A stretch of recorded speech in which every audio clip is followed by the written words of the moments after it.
পৃথিবীর 160টি শহরে এই রথযাত্রা হয়। ইসকনও এখানে করে, বিদেশেও ইসকনরা করে, London, new York, Toronto, Laos, ঢাকাতে হয়, সিঙ্গাপুর, মস্কো, সিডনি, এরকম করে সারা পৃথিবীর মধ্যে প্রায় 170টি জায়গার মধ্যে এই ধরনের আমাদের যে রথযাত্রা সেটা হয়।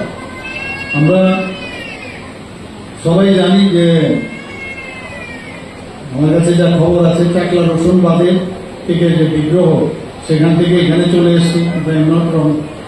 তো এইসব এখানে আসার পর মানুষ এখন জানতে পেরেছে যে যখন দেশভাগের পরে এখানে বিগ্রহগুলো নিয়ে এসেছিল, তো এখানে মহারাজ রাজধর মাণিক্য কুমিল্লায় যখন উনি স্থাপন করেন, এবং সেটা কিন্তু তখন কুমিল্লা ত্রিপুরার অংশই ছিল।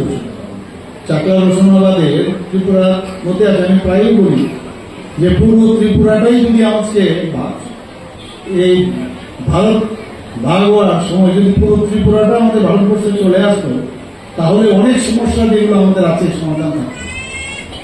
আজকে আমরা ল্যান্ডলক প্রায় 4 ভাগের 3 ভাগ এরিয়াই এখন বাংলাদেশের আমরা বর্ডার। তো সেই জায়গা থেকে আজকে কুমিল্লার যে রত্ন মাণিক্য 7 তলা 17 রতন মন্দির নির্মাণ করেন সেখানে। তারপর এই বিজয়মেলা ছেড়ে যখন মানুষ পশ্চিমবাংলায় ত্রিপুরায় যায়, তখন এই জগন্নাথ বিগ্রহ বিনষ্ট হবে বলে সোনামুড়ার গ্রামতলী নিবাসী কৃষ্ণ ভক্ত প্রহ্লাদ দাস, আমি জানি না আপনারা সবাই যারা পড়াশোনা নিয়ে থাকেন হয়তো জানেন, পুরনো লোক, এখনকার যারা ছোট ছোট ছেলে মেয়েরা আছে নাও জানতে পারেন। ইতিহাসকে সকল মনে রাখতে হবে। আপনারা সবাই জানেন আমাদের আজকে আমাদের ভারত কেশরী ডক্টর শ্যামাপ্রসাদ মুখার্জির জন্মদিন। উনি দেশের জন্য কি কি করে গেছেন সেটা যদি আমরা মনে না রাখি তাহলে কি করে হবে? দেশকে মানে অখণ্ডতা কিভাবে দেশকে রক্ষা করবে সেই যে কাজগুলো উনি করেছেন, যে ফাউন্ডেশন দিয়ে গেছেন, এবং কত কষ্ট করে যে চড়াই উত্তরায়ের পরে সেটা সম্ভব হয়েছে, এগুলো আমাদের মনে রাখা উচিত।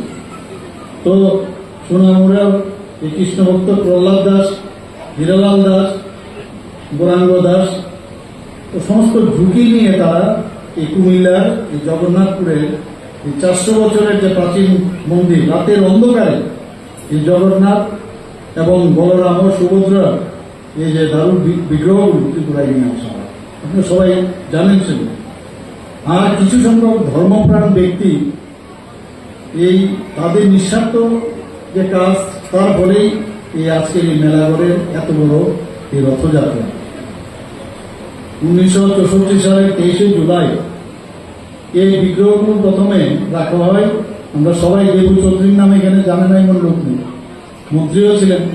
উনার বাড়িতে প্রথমে রাখা হয় সোনামুড়া, এবং উনি গত হয়েছেন, স্বর্গীয় হয়েছেন, এবং সমস্ত এখানকার যারা ভক্তবৃন্দরা আছেন তারা সবাই ডিসিশন নিল যে মেলাঘর হাসপাতাল রোড নিবাসী কানু সাহা মহাশয়ের বাড়িতে এটা রাখবে।